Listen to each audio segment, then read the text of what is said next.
While participating in this appropriation and finance bill, the first thing that occurs to my mind is that this government has given a return gift to the nation after the elections in the 5 states recently held. First of all, the petrol and diesel prices have risen 6 times in 7 days. LPG cylinders cost clear by 50 rupees, and it is almost rupees 1,000 per cylinder.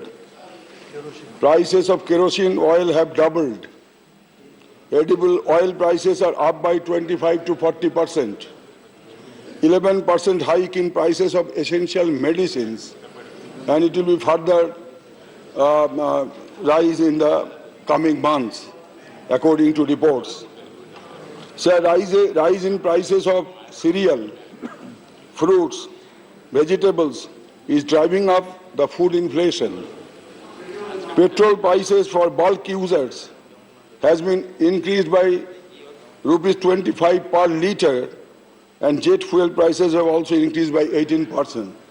Everybody knows in this country that when the price of bulk users for particularly diesel is increased, there will be cascading effect on all the essential commodities because of the transportation of the goods from one station to another. Sir, Moody's Investors Services has estimated that fuel retailers together lost around rupees 19,000 crores in revenue for keeping petrol and diesel prices on hold during elections in 5 states, because the government did not want to rationalize the price during election because of the political reasons.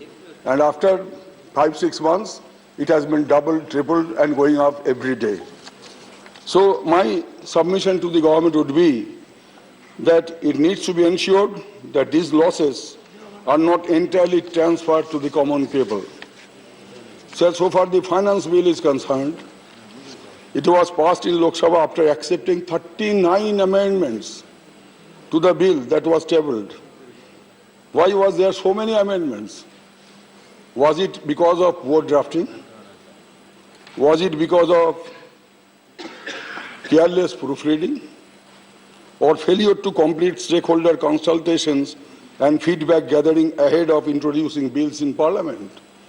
Because everything done in a hush-hush manner, and all on a sudden it is tabled in the Parliament, either in this House or on this House. So far finance bill is concerned, it was tabled naturally in the other House. So government is emptying out the piggy banks, the borrowings from small savings. The borrowings from small savings are designed to support household and pensioners, not to finance the government's deficit. In 2021, the government budgeted to borrow 2.4 lakh crore from small savings, but ended up borrowing more than double of this figure. For 22-23, the government has budgeted for 5.6 lakh crore, a figure bound to increase that is lower than last year revised estimates.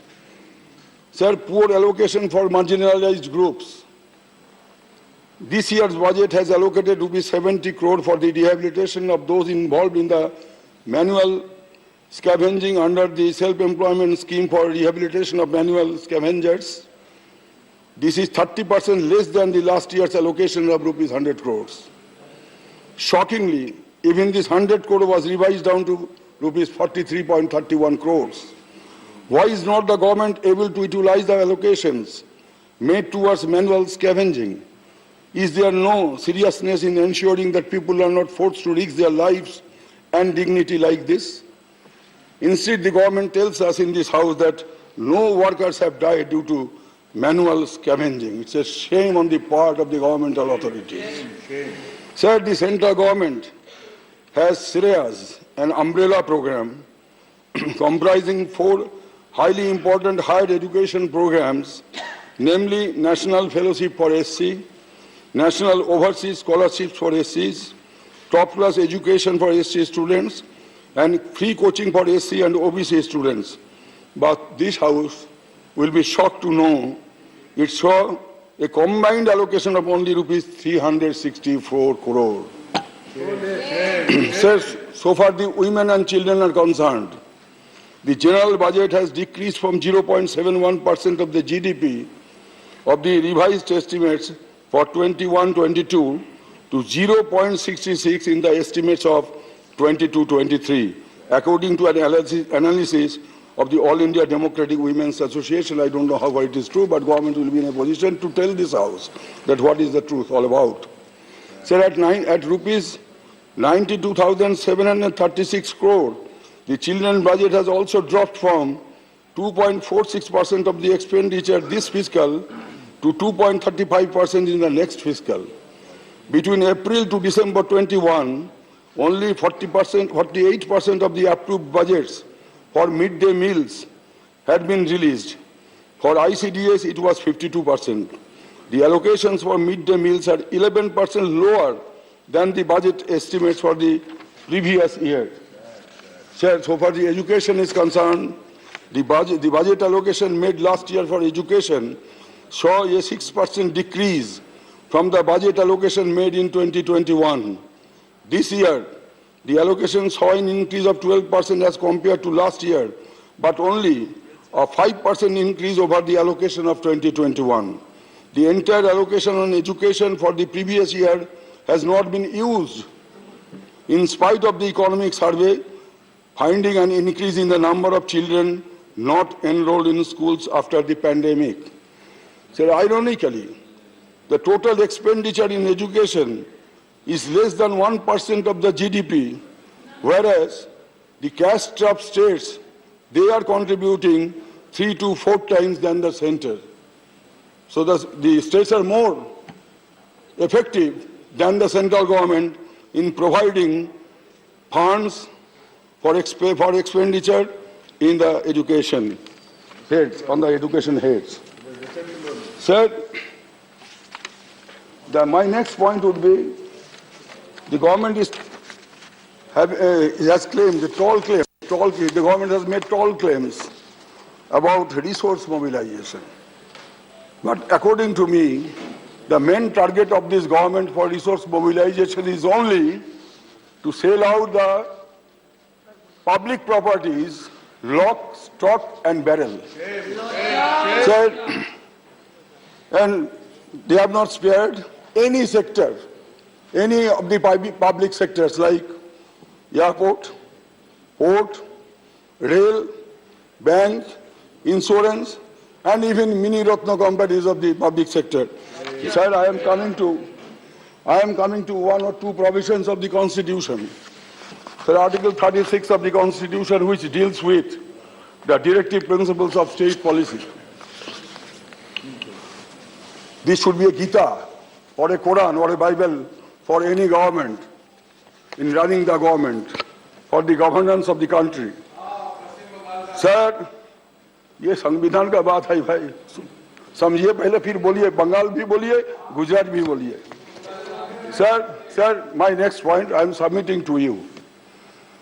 Article 38, sub-article 2, it says, and I quote, the states shall, in particular, strive to minimize the inequalities in income and endeavor to eliminate inequalities in status, etc. Then, Article 39, Clause B, that the ownership and control of the material resources of the community are so distributed as best to serve the common good. And next, Clause C, that the operation of the economic system does not result in the concentration of wealth and means of production to the common detriment. And what is happening?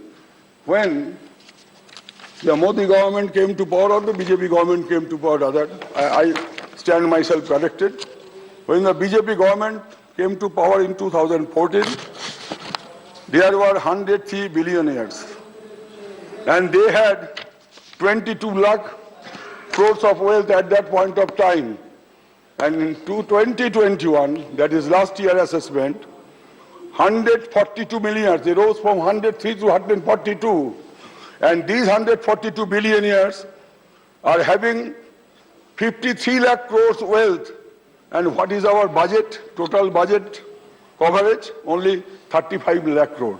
So government budget coverage is 35 lakh crores, and 142 billionaires, they are having 53 lakh crores of assets. So this is the inequality which is not only detrimental to the common good as enshrined in the Constitution under the head of directive principles of state policy.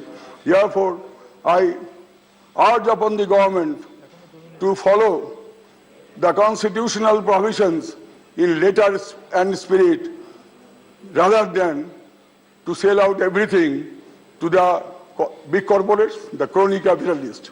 It seems to mobilize resources, this government has become bankrupt or insolvent, and the insolvency and bankruptcy code may be made applicable for the government also, because the figures I have mentioned before you, it is crystal clear from the figures that the government has totally surrendered to the crony capitalists, and all the economic policies of the government, they are being dictated upon by the crony capitalists, and this government is only implementing their policies.